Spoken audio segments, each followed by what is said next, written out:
নিয়ে আসে এনে দাঁড়ায় আছে সিরিয়াল ধরছি এই পর্যন্ত আইছি, পরে বলতেছে তেল নাই। তেল তো ঠিকই পাম্পে দিতে আছে মোটামুটি যাই দেব, কিন্তু তারপরে এত লাইন কেন? 9 ঘন্টা 9.5 ঘন্টা বসে থাকা লাগবে।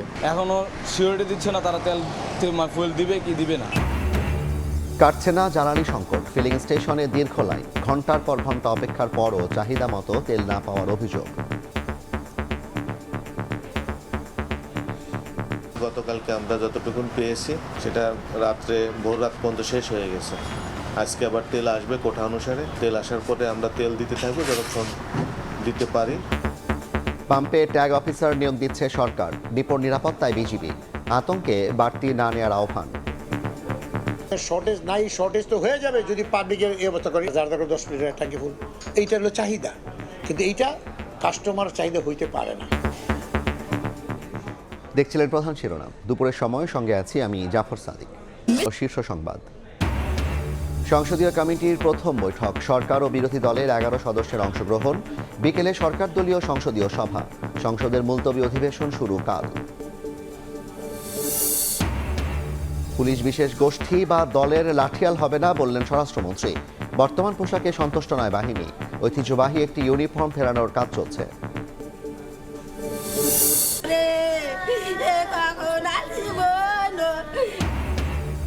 সন্তানের বিয়ের আনন্দ রূপ নিল বিষাদে, বাসের তেল শেষ হওয়ায় রেললাইনে অপেক্ষা। টাঙ্গাইলে ট্রেনে কাটা পড়া 5 জনের দাফন সম্পন্ন, স্বজনদের আর্তনাদ। স্বাভাবিক হচ্ছে ঢাকা দিল্লি সম্পর্ক, জোর তৎপরতায় ভারত, ঘনিষ্ঠতা বিরোধী দলের সঙ্গেও।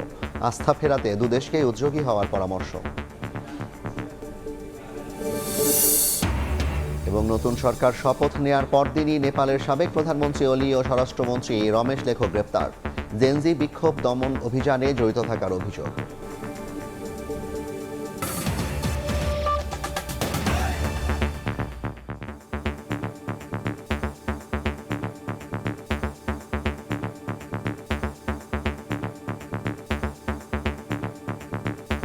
কাটছে না জ্বালানি সংকট, ফিলিং স্টেশনে দীর্ঘ লাইনে ঘন্টার পর ঘন্টা অপেক্ষার পরও চাহিদা মতো তেল না পাওয়ার অভিযোগ করেছেন গ্রাহক। এমন পরিস্থিতিতে সব পাম্পে ট্যাগ অফিসার নিয়োগের সিদ্ধান্ত নিয়েছে সরকার। এছাড়া 19টি ডিপোর নিরাপত্তায় বিজিবি মোতায়েন করা হয়েছে।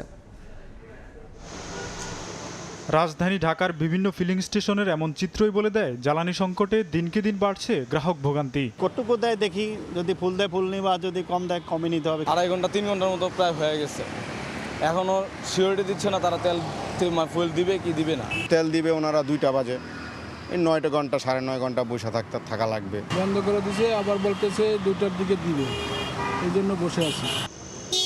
ভুক্তভোগীদের অভিযোগ, দীর্ঘ সময় অপেক্ষার পরও চাহিদা মতো মিলছে না জ্বালানি তেল। দিন যতই গড়াচ্ছে ততই বাড়ছে আক্ষেপ। তেল তো ঠিকই পাম্পে দিতে আছে মোটামুটি যাই দেব, কিন্তু তারপরে এত লাইন কেন? বাচ্চা স্কুল খোলা হচ্ছে তো, তার জন্য আমি ফার্স্ট আসছি। 2 ঘন্টা ধরে অপেক্ষায় আছি। এখন আসলে যে ভোগান্তিতে আছি এটা বলে বোঝানোর মতো না। আমি তো চাকরি করি, 500 টাকা দিলে আমার 7 দিনের মতো চলে যায় আমার অফিসে যাতায়াত। এমন বাস্তবতায় জ্বালানি তেলের অবৈধ মজুদ প্রতিরোধ ও নিরবিচ্ছিন্ন সরবরাহ নিশ্চিতে দেশের 19টি ডিপোতে মোতায়েন করা হয়েছে বিজিবি। ফিলিং স্টেশনগুলো থেকে বলা হচ্ছে, চাহিদার তুলনায় সরবরাহের ঘাটতি থাকায় পাম্প বন্ধ রাখতে বাধ্য হচ্ছেন তারা। আজকে আবার তেল আসবে কোঠা অনুসারে, তেল আসার পরে আমরা তেল দিতে থাকবো যতক্ষণ দিতে পারি, বা যতক্ষণ থাকে আমরা দিব, তারপরে পাম্প বন্ধ থাকবে আর কি। এদিকে চলমান বৈশ্বিক পরিস্থিতিতে দেশের জ্বালানি ব্যবস্থাপনা আরও কার্যকরভাবে তদারকি ও সমন্বয় করতে দেশের সব ফিলিং স্টেশনে ট্যাগ অফিসার নিয়োগের সিদ্ধান্ত নিয়েছে জ্বালানি বিভাগ। ঢাকা ও চট্টগ্রামে কর্মকর্তা নিয়োগ দেবে বিপিসি, এছাড়া জেলা ও উপজেলায় নিয়োগ দেবে স্থানীয় প্রশাসন। এদিকে জ্বালানি তেলের অবৈধ মজুদ অত্যন্ত বিপজ্জনক জানিয়ে এক বিবৃতিতে আতঙ্ক না ছড়িয়ে জনগণকে ধৈর্যের সঙ্গে পরিস্থিতি মোকাবেলার আহ্বান জানিয়েছে সরকার। তোফাজ্জল হোসাইন, সময় সংবাদ, ঢাকা। রাজধানীর বাইরেও জ্বালানি তেল বিক্রির চিত্র প্রায় একই রকম। জেলা উপজেলা পর্যায়ে সংকট আরও বেশি। 3-4 পাম্প ঘুরেও তেল না পাওয়ার অভিযোগ অনেকের। 2-1টি ফিলিং স্টেশন খোলা থাকলেও সেখানে উপচে পড়া ভিড়। অপ্রীতিকর পরিস্থিতি এড়াতে ফিলিং স্টেশনগুলো নজরদারিতে রেখেছেন পুলিশ, সেনাবাহিনী ও প্রশাসনের কর্মকর্তারা। দেখে মনে হবে মোটরসাইকেলের কোনো গ্যারেজ, প্রকৃতপক্ষে জ্বালানি তেল নিতে অপেক্ষমান এইসব বাইক চালক। দীর্ঘ লাইনে ঘন্টার পর ঘন্টা অপেক্ষার পরও মিলছে না তেল। 2-1টি ফিলিং স্টেশনে খোলা থাকলেও সেখানে উপচে পড়া ভিড়। শনিবার ভোর থেকে তেল সংগ্রহের চেষ্টা করে অনেকে ব্যর্থ হয়েছেন। প্রাইভেট কার সহ অন্যান্য গাড়ি চালকদেরও ভোগান্তি চরমে। তেল মজুত করে কালোবাজারে বিক্রি করা হচ্ছে এমন অভিযোগ গ্রাহকদের। পাম্প থেকে তেল শেষ হয়ে গেছে, রোদের মধ্যে দীর্ঘ সময় অপেক্ষা করার পরে আমরা এখন পাম্প থেকে চলে যেতেছি। তেল পাচ্ছি না, এখানে এসে দাঁড়িয়ে এখন তেল শুনছি তেল নাই, শেষ। 2.5 থেকে 3 ঘন্টা দাঁড়ায় আছি, এ পর্যন্ত তেল নাই কেউ। পাম্প কর্তৃপক্ষ বলছে পেট্রোল, ডিজেল, অকটেন চাহিদার বিপরীতে কম পাচ্ছেন তারা, ফলে প্রকট হচ্ছে সংকট। অপ্রীতিকর ঘটনা এড়াতে ফিলিং স্টেশনে পুলিশের পাশাপাশি সেনাবাহিনী ও জেলা প্রশাসনের মোবাইল টিমও কাজ করছে। 6টা বাজে আসছি এখানে লাইনের মধ্যে, ওরা বেলাইনে ধরে দিতেছে, এখন বলতে যে তেল নাই। তো এটা কি আজকে থেকে নাকি সরকার বলে দিছে আজকে থেকে নাকি স্বাভাবিক হবে? কই স্বাভাবিক তো হয় না। সব পাম্পে তেল দেওয়া যেত, তাহলে সময় কিছুটা মানুষের লাঘব হতো আর কি। 4.5 লিটার অকটেন 2 ঘন্টায় শেষ হয়ে যাচ্ছে, যেখানে আমি এটা বিক্রি করতে 3 থেকে 4 দিন। এদিকে ভারত বাংলাদেশ মৈত্রী পাইপলাইনের চতুর্থ দফায় ভারতের নুমালীগড় থেকে 7,000 মেট্রিক টন ডিজেল দিনাজপুরের পার্বতীপুরের রেলহেড ডিপোতে পৌঁছেছে। ডিপো ও তেলের নিরাপত্তায় মোতায়েন রয়েছে সেনা ও বিজিবির সদস্যরা। সারা দেশে জ্বালানি তেলের 19টি ডিপো রয়েছে। তানজিল হাসনাত, সময় সংবাদ। এই মুহূর্তে রাজধানীর MS আরেফিন আছেন রাজধানীতে আছেন রিপোর্টার MS আরেফিন, চট্টগ্রামে আছেন ফেরদৌস লিপি, খুলনায় আব্দুল্লাহ আল মামুন রুবেল, দিনাজপুরে আছেন গোলাম নবী দুলাল। সরাসরি প্রথমে যাচ্ছে আরেফিনের কাছে। আরেফিন,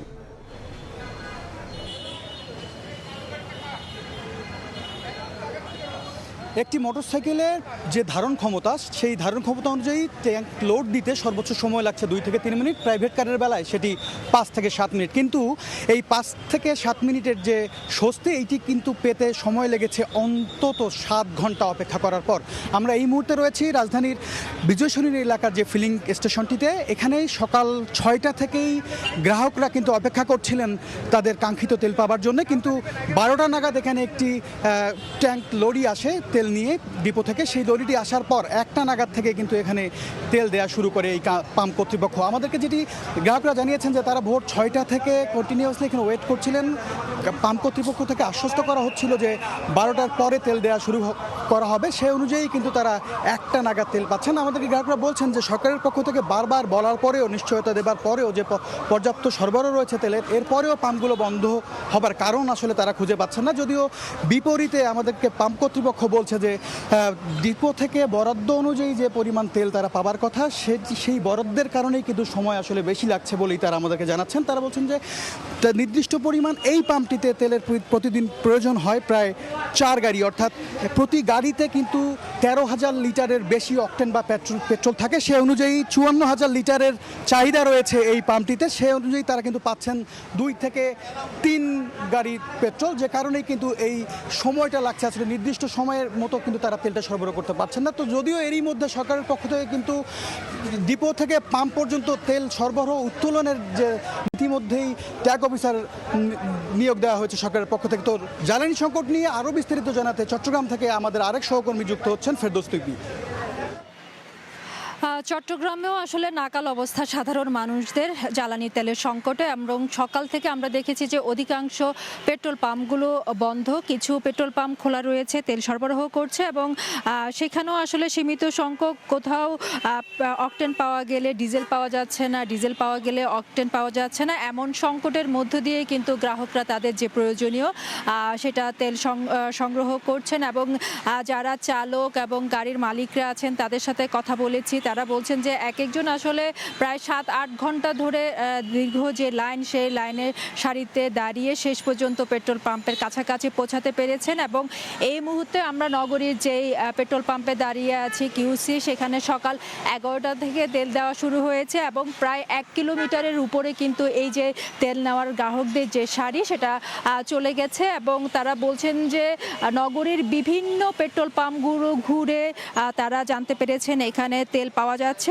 সে কারণে আসলে কয়েক কিলোমিটার দূর থেকে এসেও কিন্তু গ্রাহকরা এই পেট্রোল পাম্পে তেল সংগ্রহ করছেন এবং যারা পেট্রোল পাম্প কর্তৃপক্ষ তাদের সাথে কথা বলেছি, তারা বলছেন যে আসলে প্রয়োজনীয় সংখ্যক তেলের যে সরবরাহ তারাও পাচ্ছে না। যেখানে এই পেট্রোল পাম্পে প্রতিদিন প্রায় 5 থেকে 6টি গাড়ি লাগে, সেখানে তারা মাত্র পাচ্ছেন 2 গাড়ির তেল। ফলে এই তেল আসার সাথে সাথে তারা কিন্তু গ্রাহকদের কাছে পৌঁছে দিচ্ছে বলে পেট্রোল পাম্প কর্তৃপক্ষ দাবি করছে। তবে তেল যে সংকট, সেই সংকটে যেন কোনো ধরনের মজুত না করতে পারে, আমরা দেখেছি জেলা প্রশাসন বিপিসির পক্ষ থেকে কিন্তু বিভিন্ন অভিযান পরিচালনা করা হচ্ছে। গতকালও প্রায় অবৈধভাবে মজুদের দায়ে একটি প্রতিষ্ঠানে প্রায় 6,000 লিটার যে জ্বালানি তেল সেটা জব্দ করেছে প্রশাসন।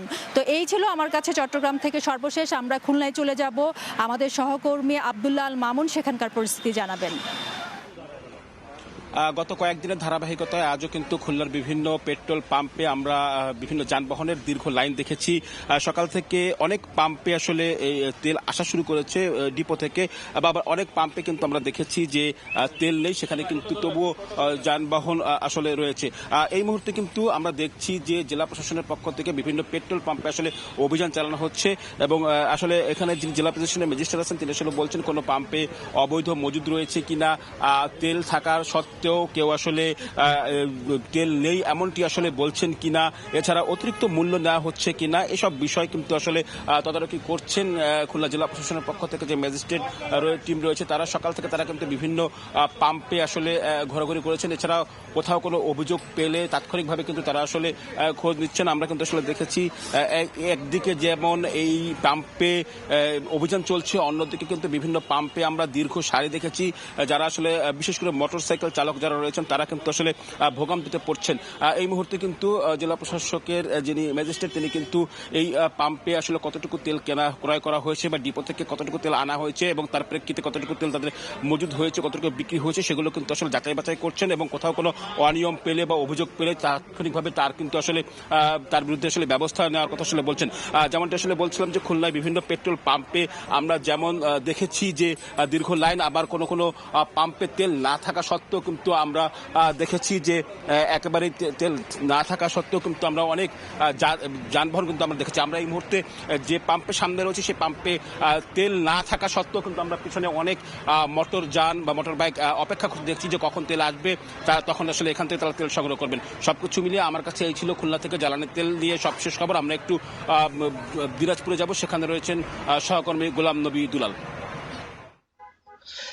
জ্বালানি তেল সংকট মোকাবেলা এবং নিরবিচ্ছিন্ন সরবরাহের জন্য সরকারের যে চুক্তি, সে চুক্তি অনুযায়ী কিন্তু ভারত বাংলাদেশ মৈত্রী পাইপলাইন যদি পার্বতীপুর রেল ডিপোতে গতকাল এখানে 5,000 মেট্রিক টন ডিজেল এখানে এসেছে এবং ইতিমধ্যে আমরা আজকে যেটা জেনেছি যে ডিপো ম্যানেজার আহসান হাবিব জানিয়েছেন যে আজ শনিবার থেকে কিন্তু আবার 7,000 মেট্রিক টন ডিজেল ভারতের নুমালীগড় থেকে এই পাইপলাইন দিয়ে আসা শুরু হয়েছে দিনাজপুর পার্বতীপুরে রেল ডিপোতে।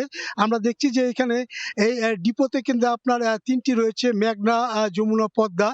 বাংলাদেশের পেট্রোলিয়াম কর্পোরেশনের মধ্য দিয়ে এটা সরবরাহ হচ্ছে। তো ইতিমধ্যে আমরা এই যে জায়গাটা দাঁড়িয়ে আছি পার্বতীপুর রেলওয়ে ডিপোর সামনে যে টার্মিনাল, সেখানে কিন্তু প্রায় শতাধিকের উপরে ট্যাঙ্ক লরি রয়েছে যারা বিভিন্ন জেলা থেকে এখানে এসেছেন ডিজেল তেল নেওয়ার জন্য। যে সংকট, সেই সংকট মোকাবেলার জন্য যারা পাম্প মালিক তারা এই ট্যাঙ্ক লরিগুলো পাঠিয়েছেন। একটি ট্যাঙ্ক লরির যে ধারণ ক্ষমতা 16,000 লিটার থেকে 9,000 লিটার। তারা যেটা জানিয়েছেন, অভিযোগ করেছেন যে 2 দিন 3 দিন পরে তারা যেটা বরাদ্দ পাচ্ছেন সেটা পর্যাপ্ত নয়। কেউ পাচ্ছেন 2,500, কেউ পাচ্ছে 3,000 লিটার পেট্রোল বা অকটেন। তবে ডিজেলের কিছুটা চাহিদা মিটালো, পেট্রোল এবং অকটেনের চাহিদা কিন্তু কোনো অবস্থায় কিন্তু নিয়ন্ত্রণে আসতেছে না। আমরা যেটা লক্ষ্য করেছি আজকের এই রেল ডিপো, যে রেল হেড ডিপোতে এখানে জ্বালানি মন্ত্রণালয়ের অতিরিক্ত সচিব এখানে পরিদর্শনে এসেছেন এবং আরেকটি বিষয় দিয়েছি জেলা প্রশাসন থেকে আমরা প্রতিটি পেট্রোল পাম্পে ভিজিলেন্স টিম তারা এটা পরিদর্শন করছেন। কিন্তু তেল যে পরিবেশক মালিক সমিতির সভাপতি সাধারণ সম্পাদক যেটা জানিয়েছেন যে দিনাজপুরে মোট 72টি আপনার এই যে পেট্রোল পাম্প রয়েছে, অধিকাংশ পেট্রোল পাম্প কিন্তু বন্ধ রয়েছে। যারা বরাদ্দ পাচ্ছেন তারা কিন্তু যখন তারা তেল দেওয়া শুরু করছেন সেখানে দেখেছি শত শত আপনার মোটর সাইকেল, ছোটোখাটো যানবাহন তারা লাইনে দাঁড়িয়ে যাচ্ছেন এবং এই সংকট কোনো অবস্থায় কিন্তু নিয়ন্ত্রণে আসতেছে না। অনেক জায়গায় পেট্রোল পাম্প হাতাহাতির আপনার সংবাদও আমরা পেয়েছি। তবে দিনাজপুরে আপনার এই যে রেলহেড ডিপোতে আপনার এই মার্চ মাসে এ পর্যন্ত এই 7,000 মেট্রিক টন ডিজেল সহ প্রায় 22,000 মেট্রিক টন আপনার ডিজেল এ পর্যন্ত এখানে আসবে বলে এরা তারা জানিয়েছেন। তো আমার কাছ থেকে সর্বশেষ এই ছিল। সারা দেশে জ্বালানি তেলের সরবরাহ মজুত এবং সেখানকার পরিস্থিতি জানছিলাম সরাসরি। জ্বালানি তেলের পর্যাপ্ত মজুত থাকায় আতঙ্কে বাড়তি তেল না কেনার অনুরোধ জানিয়েছেন বাংলাদেশ পেট্রোল পাম্প মালিক সমিতির সভাপতি নাজমুল হক। সময় সংবাদকে তিনি বলেন, গ্রাহকরা সাশ্রয়ী হলে চাহিদা মাফিক তেল সরবরাহে কোনো সমস্যা হবে না। এখন আমাকে দিচ্ছে কোনোদিন 25,000 দেয়, কোনোদিন 27,000 দেয়, কোনোদিন 32,000ও দিচ্ছে। হ্যাঁ, পাবলিকের চাহিদা তো প্রায় 80,000 এসে। ওই যে বললাম, যার দরকার 5 লিটারের তার ট্যাঙ্কি ফুল, প্রাইভেট কার যার দরকার 10 লিটারের ট্যাঙ্কি ফুল, এইটা হলো চাহিদা। কিন্তু এইটা কাস্টমার চাহিদা হইতে পারে না, এটা হলো অযৌক্তিক চাহিদা, অনৈতিক চাহিদা। শর্টেজ নাই যে পাবলিকের, তো এটা বুঝতে হবে যে আপনার শর্টেজ নাই, শর্টেজ তো হয়ে যাবে যদি পাবলিকের এই অবস্থা করে। এটি তো গভর্নমেন্ট ভাবতেছে, হয়তো বলছে না। আমরা মাঠে আছি, আমরা দেখতেছি যে আসলে বাস্তব চিত্রটা কি। সংসদ অধিবেশনে সাউন্ড জটিলতা পরিকল্পিত কিনা তা জানতে কমিটি গঠন করেছে সংসদীয় কমিটি। প্রথম বৈঠক শেষে কথা জানান চিফ হুইপ নুরুল ইসলাম মনি। বলেন, 10 এপ্রিলের মধ্যে এমপিদের জন্য বরাদ্দ দেওয়া হবে বাসভবন, চলছে সংস্কারের কাজ। এদিকে কাল বিকেলে শুরু হচ্ছে জাতীয় সংসদের মুলতবি অধিবেশন। ঈদের বিরতির পর ত্রয়োদশ জাতীয় সংসদের মুলতবি অধিবেশন শুরু হবে রোববার। এরই মধ্যে ছুটির দিনেও কর্মচঞ্চল সংসদ ভবন। বেলা 11টায় শুরু হয় সংসদ কমিটির প্রথম বৈঠক। সংসদ ভবনের ক্যাবিনেট কক্ষে চিফ হুইপ নুরুল ইসলাম মনির সভাপতিত্বে বৈঠকে যোগ দেন সদস্যরা। বৈঠকে সংসদের সাউন্ড ব্যবস্থা জোরদার, এমপিদের আবাসন নিশ্চিত সহ অন্যান্য বিষয়ে সিদ্ধান্ত নেয় কমিটি। বৈঠক শেষে চিফ হুইপ জানান, সংসদ অধিবেশনে সাউন্ড জটিলতা পরিকল্পিত কিনা তা জানতে কমিটি গঠন করেছে সংসদ কমিটি। পরামর্শ চাওয়া হয়েছে বিশেষজ্ঞদের। এখানে অ্যাকচুয়ালি সাউন্ড সিস্টেমের জন্য যে প্রবলেম, তার জন্য এক্সপার্ট লোককে আমরা ইনভাইট করেছি, সেটা হলো বুয়েট থেকে, যারা সাউন্ড বিশেষজ্ঞ এরকম লোকজন হাত করেছি, যাতে আমাদের সাউন্ড সিস্টেমটা রিয়েলি প্রপারলি কাজ করে তার ব্যবস্থার জন্য আমরা অনেকদিন নেতৃত্ব করেছি। দুটো জিনিস দেখবো, এখানে একটা সিকিউরিটির অ্যাসপেক্ট আছে যাতে সাপোর্টের শেষে কিনা, আর হলো রিয়েল সাউন্ড সিস্টেমের প্রবলেমটা কি। এ সময় সংসদ সদস্যদের জন্য আবাসন নিশ্চিতের সিদ্ধান্তের কথা জানান চিফ হুইপ। 10 এপ্রিলের মধ্যে সংস্কার সহ বরাদ্দের কথা বলেন তিনি। এমপি সাহেবদের কাজের সুবিধার জন্য, বিজনেসের সুবিধার জন্য কাছাকাছি থাকা দরকার, কারণ অনেক সময় যানজটের কারণে তারা সময়মতো আসতে পারেন না, পার্লামেন্টের মূল টাইমটা লস হয়। সেখানে সেই জন্য তাদের কার কি আছে না আছে সেটা ইম্পর্টেন্ট ছিল। ইম্পর্টেন্ট ছিল তাদের কাছাকাছি রাখা, সেই জন্য যাতে তাদের কাছাকাছি রাখতে পারি তার চেষ্টা করছি। 12 মার্চ সংসদ অধিবেশনের উদ্বোধনী দিনে চিফ হুইপকে সভাপতি করে গঠিত হয় 11 সদস্যের সংসদ কমিটি। হাসান ওয়ালি, সময় সংবাদ, ঢাকা। এই মুহূর্তে সংসদ ভবন এলাকায় আছেন রিপোর্টার হাসান ওয়ালি, সরাসরি যাচ্ছি তার কাছে। ওয়ালি, কিছুক্ষণ আগেই শেষ হচ্ছে সংসদ কমিটির আজকের প্রথম দিনের মতো বৈঠক। আগামীকাল ত্রয়োদশ জাতীয় সংসদের অধিবেশন, সংসদ অধিবেশনের মুলতবি অধিবেশন শুরু হবে। তার আগের দিন কিন্তু যে প্রস্তুতি, সেটি নিয়েই মূলত এই বৈঠকটি অনুষ্ঠিত হচ্ছে। চিফ হুইপ নুরুল ইসলাম মনি যিনি সভাপতিত্ব করেছেন, এর বাইরে সরকার দলীয় সংসদ সদস্যরা উপস্থিত ছিলেন। এছাড়াও জামায়াত এনসিপির একজন করে সদস্য, এই কমিটির যারা সদস্য তারা উপস্থিত ছিলেন আজকের এই বৈঠকে যে মূলত বেশ কয়েকটি বিষয় নিয়ে আলোচনা হচ্ছে আমরা জানতে পেরেছি। তার মধ্যে মোটা দাগে যেটি, যে সংসদ অধিবেশনে যে 2 দিন অধিবেশন অনুষ্ঠিত হয়েছে, প্রথম অধিবেশনে সেই 2 দিনেই কিন্তু নানান ধরনের অভিযোগ ছিল সংসদ সদস্যদের পক্ষ থেকে সাউন্ড জটিলতা নিয়ে। সেটি নিয়ে আজকে বৈঠকে সিদ্ধান্ত হচ্ছে একটি তদন্ত কমিটি গঠন করেছে, যেটি 3 কার্য দিবসের মধ্যে আসলে তারা রিপোর্ট পেশ করবেন যে এটি কোনো ধরনের পরিকল্পিত ঘটনা কিনা সে বিষয়ে। একই সঙ্গে সংসদ সদস্যরা যাতে করে নির্বিঘ্নে দায়িত্ব পালন করতে পারেন, কোনো ধরনের ব্যাঘাত না ঘটে। অনেকে ঢাকা শহরে থাকার মতো পর্যাপ্ত ব্যবস্থা নেই, সেই কারণে কিন্তু দ্রুত সময়ের মধ্যে যে ভবনগুলো রয়েছে আবাসিক, সেটি করার জন্য আসলে আজকে সিদ্ধান্ত নিয়েছে এই সংসদ কমিটি। 10 এপ্রিলের মধ্যে এই বরাদ্দ দেওয়ার সিদ্ধান্ত নিয়েছে, এমনটি কিন্তু জানানো হচ্ছে চিফ হুইপের পক্ষ থেকে। একই সঙ্গে আজকের দিনটি কিন্তু আমি প্রথমে যেমনটি বলছিলাম যে আগামীকাল যেহেতু সংসদ অধিবেশনের মুলতবি অধিবেশন শুরু হবে এবং বেশ কিছু গুরুত্বপূর্ণ বিষয় সেখানে রয়েছে। রাষ্ট্রপতির ভাষণের উপরে বক্তব্য রয়েছে, একই সঙ্গে প্রশ্ন উত্থাপন পর্ব রয়েছে। এছাড়াও 133টি যেই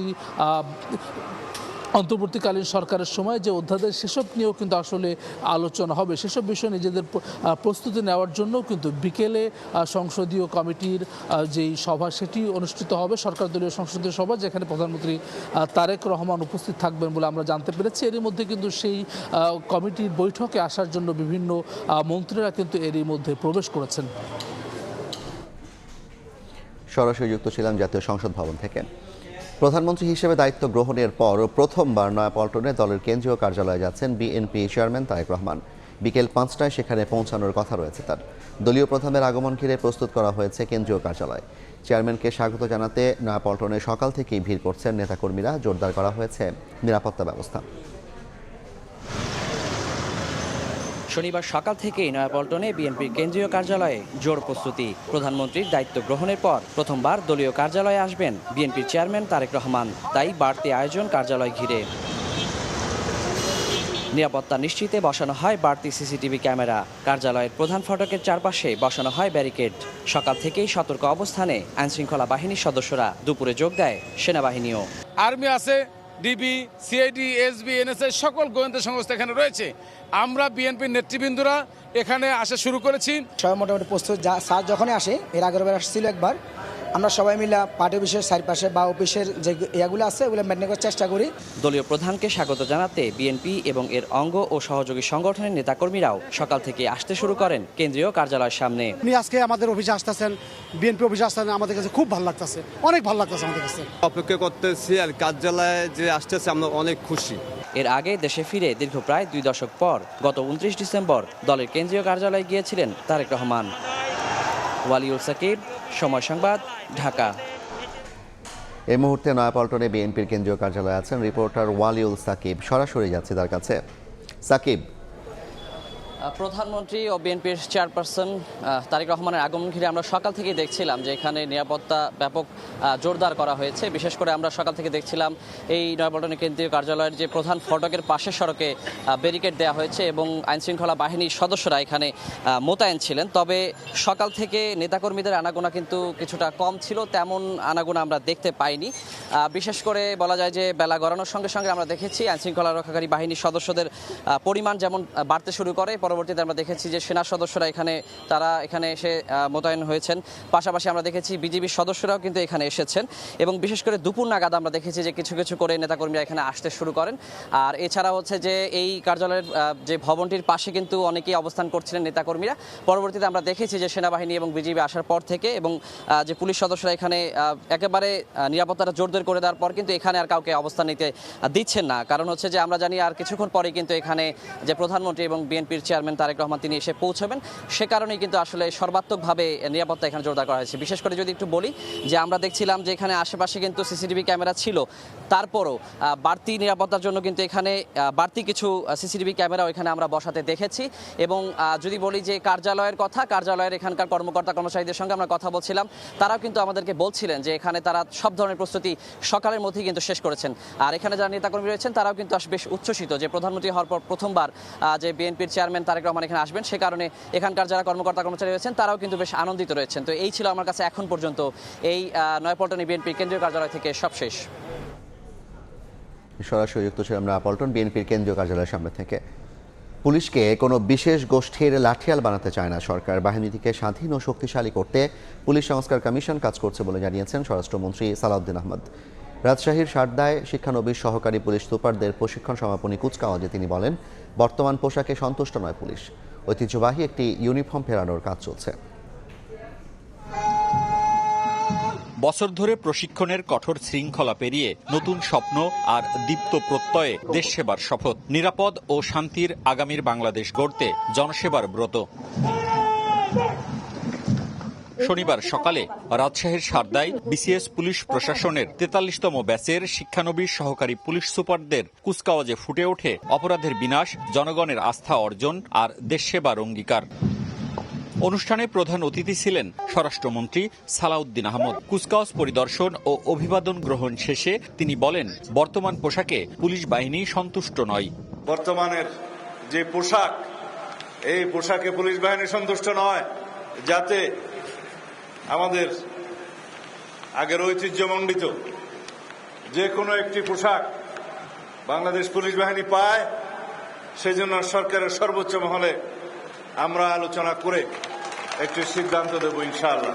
স্বরাষ্ট্রমন্ত্রী বলেন, ফ্যাসিবাদী আমলে পুলিশ প্রাতিষ্ঠানিকভাবে ক্ষতিগ্রস্ত হয়েছে। পুলিশ কোনো বিশেষ গোষ্ঠীর লাঠিয়াল যেন না হয়, সেজন্য স্বাধীন ও শক্তিশালী পুলিশ সংস্কার কমিশন গঠনে কাজ চলছে। বর্তমান সরকার বিশ্বাস করে পুলিশ কোনো বিশেষ দলের বা গোষ্ঠীর লাঠিয়াল বাহিনী নয়, বরং পুলিশ হবে জনগণের কৃত্রিম বন্ধু।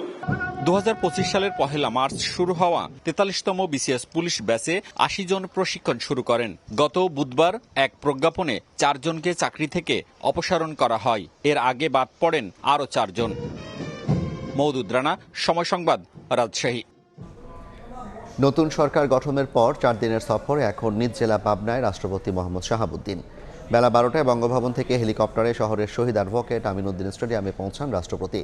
পরে সার্কিট হাউসে তাকে গার্ড অব অনার দেন জেলা প্রশাসক ও পুলিশ সুপার। রোববার সকালে আরিফপুর সদর কবরস্থানে বাবা মায়ের কবর জিয়ারত করবেন মোহাম্মদ শাহাবুদ্দিন। পরে সন্ধ্যা 7টায় পাবনা প্রেস ক্লাবে সাংবাদিকদের সঙ্গে মতবিনিময় করবেন। 30 মার্চ সকালে সদরের ভবানীপুর মসজিদ পরিদর্শনে যাবেন তিনি। একই দিন সন্ধ্যায় শহরের জুবলি ট্যাঙ্ক এলাকার নিজ বাসভবনে যাবেন।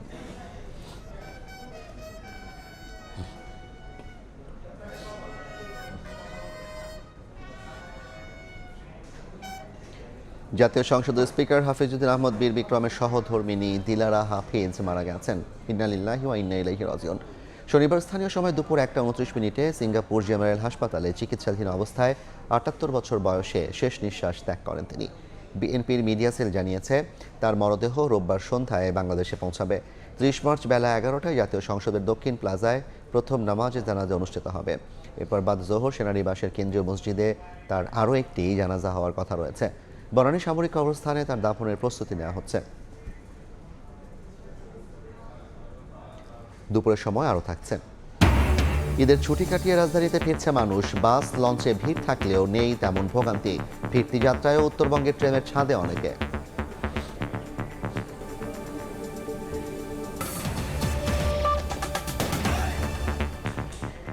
টাঙ্গাইলে ট্রেন দুর্ঘটনায় নিহতদের বাড়ি গাইবান্ধার সাদুল্লাপুরে এখন শোক আর স্বজন হারানোর বেদনা।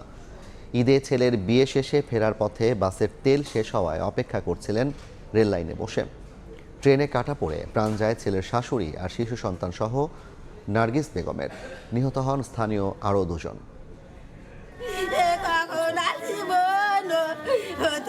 সন্তানের বিয়ের আনন্দ মুহূর্তেই রূপ নিল বিষাদে। গাইবান্ধায় দুর্ঘটনায় নিহতদের বাড়ি বাড়ি এখন স্বজন হারানোর হাহাকার। স্থায়ী বাড়ি না থাকায় ভাইয়ের বাড়িতে বড় ছেলে নাইমের বিয়ের অনুষ্ঠান করেন নার্গিস বেগম। অনুষ্ঠান শেষে কর্মস্থলে ফিরছিলেন ছোট ছেলে নীরব ও বড় ছেলের শাশুড়ি দোলা বেগমকে সঙ্গে নিয়ে, কিন্তু গন্তব্যে পৌঁছানোর আগেই পড়েন মর্মান্তিক দুর্ঘটনায়। টাঙ্গাইলের কালীহাতি এলাকায় বাসের জ্বালানি শেষ হয়ে যায়। অপেক্ষায় বসেছিলেন রেল লাইনে, সেখানেই ট্রেনে কাটা পড়ে প্রাণ হারান নার্গিস, তার শিশু সন্তান নীরব, দোলা বেগম সহ একই এলাকার সুলতান ও দীপা আক্তার। ঈদের আনন্দ মুহূর্তেই পরিণত হয় গভীর শোকে। গাড়ির তেল নাই, রাস্তার মধ্যে থামছি, আমরা নামলো নামো নামে আবার তাড়াতাড়ি ওঠেন, ওই যে নামছি আর ওঠে নেই। মিষ্টি রান্না করা মাংস সবকিছু এখনো আছে, কিন্তু আমার ফুফু পৃথিবীতে নেই। ফোন দিয়ে শোনে হয় অ্যাক্সিডেন্ট করছে, সবাই মারা গেছে। আমার মামায় ফোন দিয়েছে, ফোন দিয়ে করছে যে আম্মু নাই, মারা গেছে। শনিবার সকালে নিহতদের মরদেহ পৌঁছায় গাইবান্ধার ধাপেরহাট ইউনিয়নের নিজপাড়া গ্রামে। অন্যদিকে দোলা বেগমের মরদেহ দাফনের জন্য নেওয়া হয় একই ইউনিয়নের বোয়ালিদহ গ্রামে। জানাজা শেষে দাফন করা হয় তাদের নিজ নিজ পারিবারিক কবরস্থানে। হেদায়েতুল ইসলাম বাবু, সময় সংবাদ, গাইবান্ধা। ব্রিটিশ আমলের সিগন্যাল পদ্ধতিতে এখনও চলে বাংলাদেশ রেলওয়ে। আধুনিকতার ছোঁয়া তো লাগেইনি, উল্টো বেশিরভাগই ম্যানুয়াল পদ্ধতি ও বিকল। লেভেল ক্রসিংয়ের সিগন্যাল সিস্টেম কাজ না করায় ট্রেন চলাচলের খবরই পান না খোদ গেটম্যানরা। এতে বাড়ছে দুর্ঘটনা, হ্রাস পাচ্ছে গতি। সিগন্যাল ব্যবস্থা আধুনিকায়নের পরামর্শ দিচ্ছেন বিশেষজ্ঞরা। রেল প্রতিমন্ত্রী বলছেন, আধুনিকায়নের প্রাথমিক কাজ শুরু হয়েছে। লেভেল ক্রসিং নিয়ে নাজমুস সালেহির 2 পর্বের প্রতিবেদনে আজ দেখুন শেষ পর্ব। ট্রেন আসার শব্দেই গেটম্যানদের তাড়াহুড়ো। ব্যারিকেড নামিয়ে সড়ক ট্রাফিকের মতো পতাকা নিয়ে হাতের ইশারায় পথচারী নিয়ন্ত্রণে মরিয়া তারা। ঢাকা সিলেট মহাসড়কের মাঝে টঙ্গী নিমতলী লেভেল ক্রসিংয়ের নিয়মিত দৃশ্য এটি। শিল্পাঞ্চল হওয়ায় প্রতিদিন হাজারো যানবাহনের চলাচল এই ক্রসিংয়ে, অথচ এই ক্রসিংয়ের একটি ব্যারিকেড, সংকেত লাইট ও শব্দযন্ত্র দীর্ঘদিন ধরে বিকল। এটা তো কাজ করতেছে না, নষ্ট হয়ে রয়েছে। এটা না পড়লে তো গাড়ি আসলে অ্যাক্সিডেন্টের ঝুঁকি থাকে। ট্রেন আসলে বাজে না, সম্ভবত নষ্ট। শুধু তাই নয়, সিগন্যাল পরিচালনা কক্ষে গিয়ে দেখা যায় ক্রসিং এর নির্দিষ্ট দূরত্বে ট্রেনের অবস্থান জানান দেওয়া সিগন্যাল বক্সও পুরোপুরি বিকল, কাজ করে না নিয়ন্ত্রণের ইলেকট্রিক ডিভাইসও। পাশের স্টেশন ছেড়ে আসা ট্রেনের খবর আদান প্রদানে ব্যবহৃত টেলিফোনও কাজ করে না বেশিরভাগ সময়, ফলে ট্রেন চলাচলের খবর থাকে না গেটম্যানের কাছেই। এখান থেকে 1 কিলোমিটার দূরে একটা ইয়াস আমাদের সিগন্যাল, ওইখান পর্যন্ত গাড়ি আসলে আমাদের এটা ট্র্যাকে উঠে, আর বেল বাজে, এইটা নষ্ট বেল, ট্র্যাক বোঝা যায় না, গাড়ি একটা আইসা পড়লে বোঝা যাবে না। সিগন্যাল নষ্ট, বেল নষ্ট, রোড সিঙ্গেল সবকিছুই নষ্ট। এখন মাঝে মাঝে টেলিফোনও নষ্ট। টঙ্গী থেকে জয়দেবপুর পর্যন্ত বেশিরভাগ লেভেল ক্রসিং এর করুণ দশা। দড়িপাড়া গেটের কর্মীরা বলছেন প্রতিদিনই মৃত্যু ঝুঁকি নিয়ে কাজ করছেন তারা। সিগন্যালটা এবং ঘন্টিটা অনেক সময় নষ্ট থাকে। গাড়ি সিগন্যালে উঠে গেছে, বোটে উঠে গেছে, তখন আমাদের দৌড়ায় ব্যারিয়ার ফেলতে হয়। পুরানো আমলের সিগন্যাল পদ্ধতি পরিবর্তন করে স্বয়ংক্রিয় সিগন্যাল পদ্ধতি চালুর পরামর্শ বিশেষজ্ঞদের। যেহেতু আমরা রেলের ফ্রিকোয়েন্সি বাড়ানোর চেষ্টা করছি, গতি বাড়ানোর চেষ্টা করছি, সেই জায়গায় এখানে আসলে আপনার অটোমেশন আনতেই হবে। মডার্ন রেলওয়ে মানেই এটাকে আমার স্বয়ংক্রিয় ব্যবস্থাপনায় যেতে হবে। রেল সিগন্যাল আধুনিকায়নের প্রাথমিক কাজ শুরু হয়েছে বলে জানালেন রেল প্রতিমন্ত্রী। এই ব্যাপার সমীক্ষা চলছে, অনুসন্ধান চলছে যে রেল ক্রসিংগুলি কোথায় আমাদের আন্ডারপাস করতে হবে, কোথাও ওভারপাস করা যায়। সাথে সাথে এটাও আলাপ আলোচনা করেছে যে এগুলি স্বয়ংক্রিয়ভাবে করা যায় কিনা। শুধু রেল সিগন্যালই নয়, বছরের পর বছর ধরে পুরো রেল ব্যবস্থায় চলছে ধুকে ধুকে। এই লেভেল ক্রসিংয়ের পুরো সিগন্যাল সিস্টেম একেবারেই বিকল, ফলে ট্রেন যাওয়া আসার খবর জানতে পারেন না দায়িত্বরত গেটম্যান, আবার কাজ করে না লোহার এই ব্যারিকেডও। ফলে প্রতিদিন হাজার হাজার যাত্রীকে পার হতে হয় মৃত্যুর ঝুঁকি নিয়েই। যোগাযোগ বিশেষজ্ঞরা বলছেন যদি পুরো দেশের রেল সিস্টেমকে আধুনিকায়ন করা না হয় তাহলে প্রতিদিনই বাড়বে দুর্ঘটনা, বাড়বে মৃত্যুর মিছিল। নাজমুস সালেহী, সময় সংবাদ, টঙ্গী, গাজীপুর। রাজবাড়ীতে বাস দুর্ঘটনায় চতুর্থ দিনের মতো চালানো হয়েছে উদ্ধার অভিযান। বৈরী আবহাওয়ার কারণে সকালে গোয়ালন্দের দৌলতদিয়া ফেরিঘাটে কিছুটা দেরিতে শুরু হয় উদ্ধার কার্যক্রম। বেলা বাড়ার সঙ্গে সঙ্গে ফায়ার সার্ভিসের উদ্ধার কাজে যোগ দেয় BIWTA, নৌবাহিনী ও কোস্টগার্ডের ডুবুরি দল। এদিন 3 নম্বর ফেরিঘাটের পন্টুনে তল্লাশি চালিয়ে পাওয়া যায়নি কোনো মরদেহ। নদী পাড়েও ছিল না স্বজনদের ভিড়। পদ্মায় বাসডুবির ঘটনায় এখন পর্যন্ত 26 জনের মরদেহ উদ্ধার করে পরিবারের কাছে হস্তান্তর করা হয়েছে।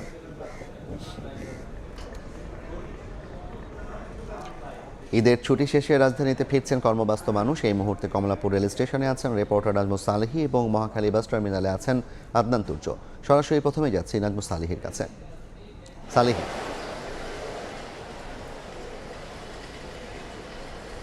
দুপুরের পর থেকে ঢাকায় ফেরা মানুষের ভিড় বেড়েছে কমলাপুর রেলওয়ে স্টেশনে। আমরা যে কয়টা ট্রেনই আসলে আসতে দেখেছি, বিশেষ করে দুপুরের পর থেকে প্রতিটি ট্রেনেই উপচে পড়া যাত্রী ভিড় ছিল, বিশেষ করে উত্তরবঙ্গের ট্রেনগুলোতে।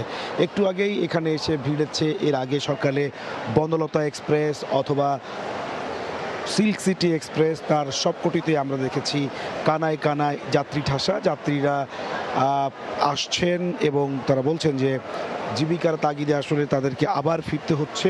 সেই ফেরাটা বিশেষ করে উত্তরবঙ্গের যাত্রীদের একেবারেই অস্বস্তিকর, কেননা প্রতিটি ট্রেন যেভাবে ঈদ যাত্রা করেছে ঠিক সেভাবে আবার কানায় কানায় পূর্ণ হয়ে ঢাকায় ফিরে আসছে। প্রতিটি ট্রেনেই উপচে পড়া ভিড় ছিল এবং উত্তরবঙ্গের প্রতিটি ট্রেন শিডিউল যাওয়ার পথে ঠিক থাকলেও ফেরার পথের শিডিউল কিন্তু বলা চলে বেশ খানিকটা বিপর্যস্ত হয়েছে, কারণ প্রতিটি ট্রেনই আমরা দেখেছি 3 ঘন্টা 4 ঘন্টা করে বিলম্ব হয়েছে। এই জায়গাটি আসলে আমরা যে দেখেছি সেটি হচ্ছে যে এক্সিট গেট, এই দিক দিয়ে বের হওয়ার সময় যাত্রীদেরকে টিকিট দেখিয়ে তারপরে বের হতে হচ্ছে। সুতরাং এখানে প্রচণ্ড ভিড় তৈরি হয়েছে। বিশেষ করে হচ্ছে আমি যদি বলি পূর্বাঞ্চলে যে ট্রেনগুলো রয়েছে তার প্রতিটি ট্রেনেরই শিডিউল ঠিক ছিল। কোনো ট্রেনই আসলে ওইভাবে উত্তরবঙ্গের মতো করে শিডিউল বিপর্যয়ে পড়েনি। পূর্বাঞ্চলের ট্রেনগুলো যথাসময়ে কমলাপুর রেলওয়ে স্টেশনে পৌঁছেছে এবং ঈদ যাত্রার মতোই বেশ খানিকটা ফাঁকাই যাত্রীরা আসছেন বেশ স্বস্তি নিয়ে। তবে পূর্বাঞ্চলের ট্রেনগুলোতে অতটা যাত্রী চাপ না থাকায়, বেশ শিডিউল বিপর্যয় না থাকায়, নির্দিষ্ট সময়ে কমলাপুর স্টেশনে পৌঁছানোর কারণে এ পথের যাত্রীরা স্বস্তি প্রকাশ করেছেন। সকাল থেকে মোট 38টি আন্তনগর ট্রেন দেশের বিভিন্ন গন্তব্য থেকে এখন পর্যন্ত ফিরে এসেছে। প্রতিটি ট্রেনেই যাত্রী বোঝাই ছিল। তবে বড় ধরনের শিডিউল বিপর্যয় না থাকায় উত্তরবঙ্গ এবং পূর্বাঞ্চল দুই অঞ্চলের মানুষ অন্তত নিরাপদে ঢাকায় ফিরতে পেরে স্বস্তি প্রকাশ করছেন। এই ছিল আমার কাছে রেলপথে ঢাকায় ফেরা মানুষের সর্বশেষ খবর। সড়ক পথের খবর জানতে যাব রাজধানীর মহাখালী বাস টার্মিনালে। সেখান থেকে যুক্ত হচ্ছেন সহকর্মী আদনান তুর্য। ঈদের দীর্ঘ ছুটি শেষে কর্মব্যস্ত নগরীতে প্রবেশ করতে শুরু করেছে মানুষরা। তবে বেলা বাড়ার সঙ্গে সঙ্গে এই স্বস্তির ঈদ যাত্রা কিন্তু ধীরে ধীরে ভোগান্তিতে রূপ নিচ্ছে। দর্শক, এই মুহূর্তে আমি দাঁড়িয়ে আছি মহাখালী বাস টার্মিনালের সামনে। আপনারা কিন্তু দেখতে পাচ্ছেন আমার পিছনে কিন্তু বিরাট বড় একটি ট্রাফিক জ্যামের সৃষ্টি হয়েছে। এই ট্রাফিক জ্যাম কিন্তু বাস ওঠানামার জন্য না, শুধুমাত্র কিন্তু এই স্থানের এই টার্মিনালের অব্যবস্থাপনার কারণেই এত বড় একটি ট্রাফিক জ্যামের সৃষ্টি হয়েছে। আপনারা দেখতে পাচ্ছেন এই জায়গায় কিন্তু ট্রাফিক পুলিশ যথাসংখ্যক রয়েছে। তারা চেষ্টা করছেন তাদের সাধ্যমতো করে যত সম্ভব এই যে বড় জ্যামটি, যে জ্যামটি আসলে আগারগাঁও, তেজগাঁও, নিকেতন পুরো এলাকাটাকে আসলে প্রভাবিত করে, যত সম্ভব 6-7 জন পুলিশ মিলে কিন্তু এই জায়গায় ট্রাফিক জ্যামটা নিয়ন্ত্রণ করার চেষ্টা করছেন। তাও কিন্তু সব মিলার সম্ভব হচ্ছে না। আপনারা যদি একটু দেখাতে পারি যে আমার বাম পাশ থেকে কিন্তু হচ্ছে খালি যে বাসগুলো রয়েছে, সেই বাসগুলো কিন্তু একের পর এক এই রোড থেকে বের হওয়ার চেষ্টা করে এবং সেই কারণেই কিন্তু হচ্ছে কোনো বিনা কারণেই কিন্তু ডান পাশের যেই তেজগাঁওর দিকে যাওয়ার যে রোডটি, সেই রোডটি পুরোপুরি ব্লক হয়ে থাকে। যেই ঈদ ফেরত যে যাত্রীরা রয়েছেন তারাও কিন্তু বাস থেকে নামার সাথে সাথেই এক ধরনের ব্যস্ততার মধ্যে থাকেন। ঢাকার ভিতরে প্রবেশ করার জন্য সিএনজি, অটোরিকশা, বাইক বিভিন্ন মাধ্যমে তারা কিন্তু ঢাকার ভিতরে তাদের কর্মস্থল, তাদের বাসস্থলে প্রবেশ করার চেষ্টা করেন। সেই দিক থেকেও কিন্তু বেশ একটি অব্যবস্থাপনা আমরা টের পেয়েছি। নিয়মিত কিন্তু রাস্তার পাশে বাইক রেখে, সিএনজি রেখে কিন্তু রিক্সা দিয়ে যাতায়াত করার কারণেই কিন্তু এই বিরাট ট্রাফিক জ্যামের সৃষ্টি হয়েছে। আপাতত বেলা বাড়ার সাথে সাথে আরও ট্রাফিক জ্যাম বেশি বাড়তে পারে বলে শঙ্কা প্রকাশ করেছেন সংশ্লিষ্টরা। এই ছিল মহাখালী বাস টার্মিনাল থেকে আমার কাছে ঈদ যাত্রা নিয়ে সর্বশেষ তথ্য। ঈদ শেষে নাগরিকদের ঢাকা ফেরার খবর জানছিলাম সরাসরি। স্বাভাবিক হতে শুরু করেছে বাংলাদেশ ভারত সম্পর্ক। ভারতীয় হাইকমিশনারের ব্যস্ততা, নতুন সরকারের মন্ত্রীদের সঙ্গে সৌজন্য সাক্ষাতে যেন বোঝানোর চেষ্টা চলছে জনমুখী সম্পর্কে আগ্রহী দিল্লি। বিরোধী দল জামায়াত ইসলামের সঙ্গেও ঘনিষ্ঠতা বাড়াচ্ছে ভারত। বিশ্লেষকরা মনে করেন দুই দেশের সম্পর্ক ঐতিহাসিক ও সাংস্কৃতিক বাস্তবতায় মোড়ানো। আস্থা ফেরাতে দুদেশকেই উদ্যোগী হওয়ার পরামর্শ তাদের। 5 আগস্ট গণঅভ্যুত্থানের মুখে পতন হয় আওয়ামী লীগ সরকারের। পালিয়ে ভারতে আশ্রয় নেন শেখ হাসিনা। অভ্যুত্থান পরবর্তী ঘটনা প্রবাহে প্রতিবেশী ভারতের সঙ্গে বাংলাদেশের সম্পর্ক ঠেকে তলানিতে গিয়ে দিল্লিতে দূতাবাসে হামলা সহ নিষেধাজ্ঞা আসে ব্যবসা বাণিজ্যে এবং ভিসায়। তবে ভারত সবসময় বলে আসছিল নির্বাচনের পর সবকিছু নতুন করে শুরু করবে তারা। সেই তৎপরতাও দৃশ্যমান। প্রতিদিনই কোনো না কোনো মন্ত্রণালয়ে যাচ্ছেন ভারতের হাইকমিশনার, সাক্ষাৎ করছেন সংশ্লিষ্ট মন্ত্রীর সঙ্গে, আশ্বস্ত করার চেষ্টা করছেন আগের মতো দল নির্ভর সম্পর্কে ফিরবে না তারা। আর সেই কারণেই বিরোধী দল জামায়াত ইসলামের সঙ্গেও ঘনিষ্ঠতা বাড়াচ্ছে ভারত। এখন তারা বলছে যে জনগণ কেন্দ্রিক সম্পর্ক করবে, বলছে বহুদিন ধরেও তারা বলছে, গত 1.5 বছরই আমরা শুনলাম। এখন কথা হচ্ছে সেটা ডেলিভারি কী হবে সেটা দেখা দরকার। ভারত হয়তো বুঝতে পেরেছে যে কোনো একটা পার্টিকুলার গভর্নমেন্টকে সাপোর্ট করলে এইটা ওভার টাইম একটা সাস্টেনেবল একটা সম্পর্ক হয় না। এই উইজডমকে আমি সাধুবাদ জানাই। বিশ্লেষকরা মনে করেন ভারতের সম্পর্ক অনেক সময় বিগ ব্রাদার ইমেজে আটকে যায়। জনমুখী সম্পর্ক চাইলে ভিসা, বাণিজ্যে ভারসাম্য, সীমান্ত হত্যা ও পানি বন্টনের মতো ইস্যুতে বাস্তব অগ্রগতি দেখাতে হবে তাদের। গঙ্গার পানি বন্টন চুক্তি, সেই চুক্তিটা এই বছরই শেষ হয়ে যাচ্ছে। সেই চুক্তিকে পুনর্নবায়ন করার যে একটা বিষয় এখানে থাকবে, সেই বিষয়টাতে সরকার কিভাবে কূটনৈতিক প্রয়াস চালাতে পারে সেটা একটা বিষয় রয়েছে। বিশ্লেষকরা মনে করেন দল নির্ভর সম্পর্ক কতটা বিপজ্জনক ভারতরা টের পেয়েছে। এমনকি দক্ষিণ এশিয়ায় ভুটান ছাড়া কারো সঙ্গে সম্পর্ক ভালো নেই দেশটির। বিএনপি সরকারের সঙ্গে ভারত আস্থার সম্পর্ক গড়বে নাকি পুরনো সংশয়ের দেয়ালে আটকে যাবে তা হয়তো সময়ই বলে দেবে। আব্দুল্লাহ শাফি, সময় সংবাদ, ঢাকা। দুপুরের সময় আরও থাকছে।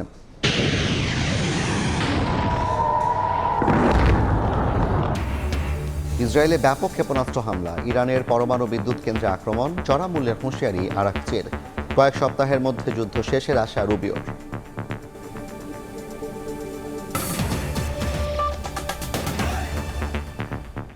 এডিস নিধনে বিশেষ মশক নিধন কর্মসূচি ক্লিন স্কুল নো মসকিউটো শুরু করল ঢাকা উত্তর সিটি কর্পোরেশন। নগরীর 536টি স্কুলে নিয়মিত মশক নিধন কার্যক্রম পরিচালনা করা হবে। সকালে ঢাকা রেসিডেন্সিয়াল স্কুল অ্যান্ড কলেজে কর্মসূচির উদ্বোধন করেন ঢাকা উত্তর সিটির প্রশাসক শফিকুল ইসলাম খান মিল্টন। তিনি বলেন, প্রায় 1 মাস স্কুল কলেজ বন্ধের পর শিক্ষার্থীরা আবার ক্লাসে ফিরছে। তাদের সুস্থতা নিশ্চিতেই এ উদ্যোগ নেওয়া হয়েছে। উদ্যোগ বাস্তবায়নে কোনো অভিযোগ পাওয়া গেলে ব্যবস্থা নেওয়া হবে। 536টি স্কুল আছেন, প্রতিটি পর্যায়ক্রমে আমরা এটাকে অব্যাহত রাখব, যাতে করে আমাদের স্কুলের ক্যাম্পাস এবং কলেজ ক্যাম্পাসে এই ডেঙ্গুর যে আবির্ভাব সেটিকে প্রতিরোধ করার জন্য আপনারা আমাদেরকে সহযোগিতা করে সব সময় ক্লিন এবং একটা স্কুলের যে পরিবেশ, বর্জ্য ব্যবস্থাপনা বলেন, মশার বিষয়ে বলেন, অন্য যেই বিষয়গুলো সিটি কর্পোরেশনের করণীয় আছে আপনারা বললে আমরা তাৎক্ষণিকভাবে আপনাদেরকে সাথে নিয়ে এই বিষয়গুলোকে আমরা সমাধান করব।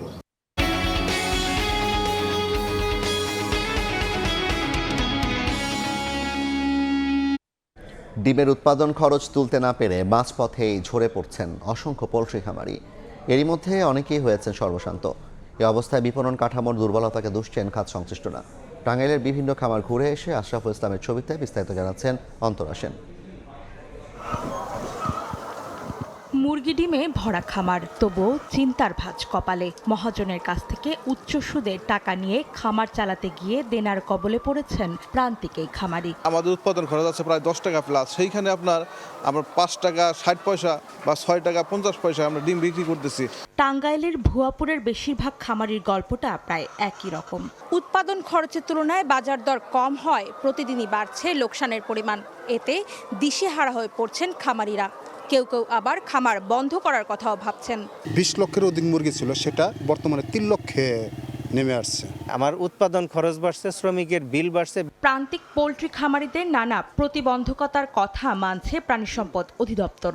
খাবার খরচটা একটা বড় একটা চ্যালেঞ্জের মধ্যে আমরা এই খামারি পর্যায়ে আমরা কিভাবে এই যে 1 মাস কি 1.5 মাস কি 2 মাস এই যে তার প্রাইসটা সে কম পাচ্ছে, সুতরাং হাউ টু কম্পেনসেট দিস। লাভজনক খামার গড়ে তুলতে খামারিদের পর্যাপ্ত প্রশিক্ষণ নেওয়ার পরামর্শ প্রাণী সম্পদ অধিদপ্তরের। অন্তরা সেন, সময় সংবাদ, টাঙ্গাইল। নেপালে নতুন সরকার শপথ নেয়ার পরদিনই গ্রেপ্তার হলেন সাবেক প্রধানমন্ত্রী কেপি শর্মা ওলি ও স্বরাষ্ট্রমন্ত্রী রমেশ লেখক। পুলিশ জানায়, গেল বছর সেপ্টেম্বরে জেএনজি বিক্ষোভকারীদের ওপর চালানো প্রাণঘাতী দমন অভিযানে জড়িত থাকার অভিযোগে তাদের গ্রেপ্তার করা হয়েছে। আইন অনুযায়ী পরবর্তী বিচারিক প্রক্রিয়া শুরু হবে। গত বছরের সেপ্টেম্বরে সরকার বিরোধী বিক্ষোভে ক্ষমতাচ্যুত নেপালের সাবেক প্রধানমন্ত্রী কেপি শর্মা ওলিকে গ্রেফতার করেছে পুলিশ। শনিবার ভোরে কাঠমান্ডুর বাসভবন থেকে তাকে গ্রেফতার করা হয়। এছাড়া দেশটির সাবেক স্বরাষ্ট্রমন্ত্রী রমেশ লেখককেও গ্রেফতার করা হয়েছে। নেপালের নতুন প্রধানমন্ত্রী বালেন্দ্র শাহ এবং তার মন্ত্রিসভার শপথ নেয়ার পরের দিনই এই গ্রেফতারের ঘটনা ঘটল। সহিংসতা তদন্তে গঠিত প্যানেল এই দুজনের বিরুদ্ধে ফৌজদারি অবহেলার অভিযোগে মামলা করার সুপারিশের পর এ পদক্ষেপ নেওয়া হলো। পুলিশ জানায়, গত বছরের সেপ্টেম্বরে দুর্নীতি বিরোধী আন্দোলনে অংশ নেয়া তরুণ বিক্ষোভকারীদের ওপর যে নৃশংস দমন-পীড়ন চালানো হয়েছিল তাতে সরাসরি জড়িত থাকা সুনির্দিষ্ট অভিযোগে তাদের গ্রেফতার করা হয়। এখন আইন অনুযায়ী পরবর্তী বিচারিক প্রক্রিয়া শুরু হবে। যদিও অলি এর আগে তদন্ত কমিশনের প্রতিবেদন প্রত্যাখ্যান করেছিলেন। অলির গ্রেফতারের ব্যাপারে নেপালের নতুন সরকারের স্বরাষ্ট্রমন্ত্রী সুদান গুরুঙ্গ লিখেছেন, কেউই আইনের ঊর্ধ্বে নয়। রাইসা জান্নাত, সময় সংবাদ। এবার হরমুজকে ট্রাম্প প্রণালী আখ্যা দিয়ে ফের ইরানে জ্বালানি স্থাপনায় হামলার হুঁশিয়ারি দিলেন মার্কিন প্রেসিডেন্ট। আর মার্কিন পররাষ্ট্রমন্ত্রী মার্কো রুবিও বলেছেন, কয়েক সপ্তাহের মধ্যেই বন্ধ হতে পারে যুদ্ধ। এর মধ্যেই তেল আবিব সহ ইসরায়েলের বিভিন্ন স্থানে ক্ষেপণাস্ত্র হামলা চালিয়েছে তেহরান। এর আগে ইরানের পারমাণবিক স্থাপনা লক্ষ্য করে আক্রমণ চালায় নেতানিয়াহু বাহিনী। দীর্ঘ 1 মাস পূর্ণ হলো ইরানে যুক্তরাষ্ট্র ইসরায়েলের যৌথ অভিযান এপিক ফিউরির। পাল্টা অপারেশন ট্রু প্রমিস 4 এর অংশ হিসেবে দাঁত ভাঙা জবাব দিয়ে যাচ্ছে খামেনি প্রশাসনও। স্থানীয় সময় শনিবার ভোরেও রাজধানী তেল আবিব সহ বিভিন্ন স্থানের বাণিজ্যিক স্থাপনায় ক্ষেপণাস্ত্র হামলা চালায় তেহরান। শুধু ইরানি নয়, ইসরায়েলি বাহিনীর বিমান লক্ষ্য করে ভূমি থেকে আকাশে রকেট হামলা চালিয়েছে লেবাননের সশস্ত্র গোষ্ঠী হিজবুল্লাহ। এছাড়া দক্ষিণের সীমান্ত থেকে ইসরায়েলে হামলা চালানো হয়। পাশাপাশি ইয়েমেন থেকে ইরানের প্রতি সংহতি জানিয়ে ইসরায়েল অভিমুখে ক্ষেপণাস্ত্র হামলা চালায় হাউথিরা। এর আগে শুক্রবার রাতে ইরানের বুশেরা শহরে থাকা পারমাণবিক স্থাপনাকে লক্ষ্যবস্তু বানায় নেতানিয়াহু বাহিনী। শনিবারও তেহরান বিশ্ববিদ্যালয়ে চালানো হয় আক্রমণ।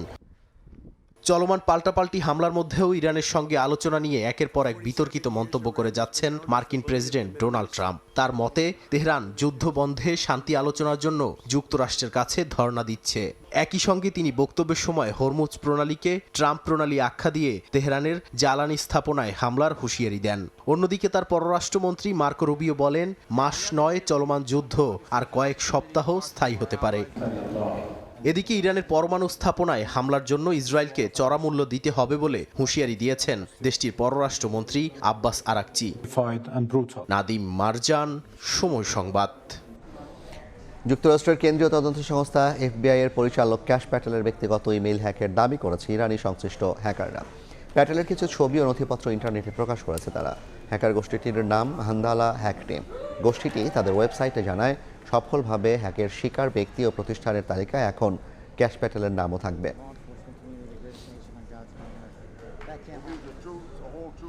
অনূর্ধ্ব-20 সাফ চ্যাম্পিয়নশিপের খবর। পাকিস্তানের পর এবার ভারত চ্যালেঞ্জের সামনে বাংলাদেশ। এক ম্যাচ হাতে রেখে সেমিফাইনাল নিশ্চিত হলেও গ্রুপ চ্যাম্পিয়ন হয়ে শীর্ষ 4 খেলার লক্ষ্য লাল সবুজ যুবাদের। বি গ্রুপের শেষ লড়াইয়ের আগে ভালো প্রস্তুতি হওয়ায় ভারতে ম্যাচে জয়ের ব্যাপারে আশাবাদী বাংলাদেশ। মালদ্বীপের মালের আন্তর্জাতিক স্টেডিয়ামে ম্যাচ শুরু হবে বাংলাদেশ সময় বিকেল 4:45টায়। রোনান সুলেমান জাদুতে পাকিস্তানকে উড়িয়ে দিয়েছে বাংলাদেশ। পাকিস্তান ভারতের কাছে হারায় কোনো সমীকরণ ছাড়াই এই একটা জয়ই অনূর্ধ্ব-20 সাফ চ্যাম্পিয়নশিপের সেমিফাইনালে লাল সবুজ। এবার আসরের সবচেয়ে হাই ভোল্টেজ ম্যাচে মুখোমুখি ভারত বাংলাদেশ। দুদলেরই লক্ষ্য গ্রুপ সেরা হওয়ার। এক জয়ে দুদলের ঝুলিতেই আছে 3 পয়েন্ট। তবে এই ম্যাচ ড্র হলে গ্রুপ সেরা হবে ভারত, কারণ বাংলাদেশের চেয়ে 1 গোলে এগিয়ে ভারতীয় যুবারা। তাই শীর্ষস্থান পেতে হলে জয় বিকল্প কোনোই পথ খোলা নেই লাল সবুজের। ম্যাচের আগে আত্মবিশ্বাসের তুঙ্গে মার্ক কক্সের দল। প্রথম ম্যাচে রোনান সুলেমানের পারফরমেন্সে শিরোপা জয়ের স্বপ্ন এখন আরও বড়। তার ভাই ডেকলান সুলেমানও অপেক্ষায় অভিষেকের। কঠিন এই ম্যাচই রক্ষণভাগে ডেকলানের ওপর ভরসা রাখতে পারে টিম ম্যানেজমেন্ট। পাকিস্তানকে 3-0 গোলে হারানোর পর ভারতও আছে দুর্দান্ত ছন্দে। সবশেষ অনূর্ধ্ব-19 সাফ চ্যাম্পিয়নশিপে বাংলাদেশকে হারিয়েই চ্যাম্পিয়ন তকমা গায়ে জড়িয়েছিল টিম ইন্ডিয়া। এবার সেই প্রতিশোধ নেয়ার সুযোগ লাল সবুজের সামনে। শিরোপা জয়ে আত্মবিশ্বাস আরও বাড়াতে এই ম্যাচেই ভারতকে হারাতে বদ্ধপরিকর যুবারা। 4 দিনের বিরতিতে প্রস্তুতিও হয়েছে দারুণ। 4 দিন সময় পাইছি আমাদের আগামীকাল ইন্ডিয়ার সাথে ম্যাচ। তো আমরা আমাদের যে দুর্বলতা, যে আমাদের যে ভালো দিকগুলো ছিল, ওইগুলো সবকিছু আমরা মাঠে অ্যানালাইসিস করছি। আমরা আমাদের উইকনেস নিয়ে মাঠে কাজ করছি। যে আমরা ইন্ডিয়ার ম্যাচ দেখছি গতদিন, পাকিস্তান আর ইন্ডিয়ার ম্যাচ। আমরা ওখান থেকে আরো কিছু শিখছি যে আমরা কিভাবে আমাদের দুর্বলতাগুলোকে কাজে লাগায় আরো ভালো করে আমরা ইন্ডিয়ার সাথে ভালো কিছু করতে পারি। আমাদের প্রিপারেশন অনেক ভালো। ফ্যানদের বিষয়ে বলবো, মানে সবাই মাঠে এসে আমাদের উৎসাহ দেন যেন আমরা আরো ভালো খেলতে পারি। 2024 সালে একমাত্র অনূর্ধ্ব-20 সাফ চ্যাম্পিয়নশিপের শিরোপা জিতেছিল বাংলাদেশ। তামিম হোসেন, সময় সংবাদ। এ পর্যায়ের শীর্ষ সংবাদগুলো জানিয়ে দিচ্ছি আরেকবার। গাড়ি বন্ধ হয়ে গেছে, পরে টাইনা নিয়ে আসে এখানে দাঁড়ায় আছে। সিরিয়াল ধরছি এই পর্যন্ত আইছি, পরে বলতেছে তেল নাই। তেল তো ঠিকই পাম্পে দিতে আসে, মোটামুটি যাই দে, কিন্তু তারপরে এত লাইন কেন? কাটছে না জ্বালানি সংকট। দীর্ঘ অপেক্ষার পরও চাহিদা মতো তেল না পাওয়ার অভিযোগ। পাম্পে ট্যাগ অফিসার নিয়োগ। ডিপোর নিরাপত্তায় বিজিবি।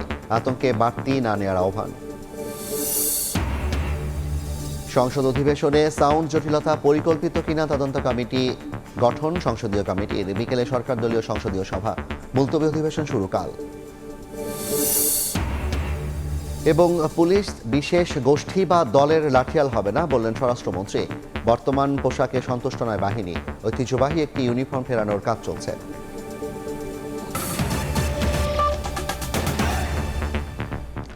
এই ছিল দুপুরের সময়। এরপর বিকেল 3টার সময় সংবাদ নিয়ে সঙ্গে থাকবেন রোজা। ধন্যবাদ জাফর। বিকেল 3টার সময় সংবাদ নিয়ে আসছি কিছুক্ষণ পর। সঙ্গে থাকুন সময়ের।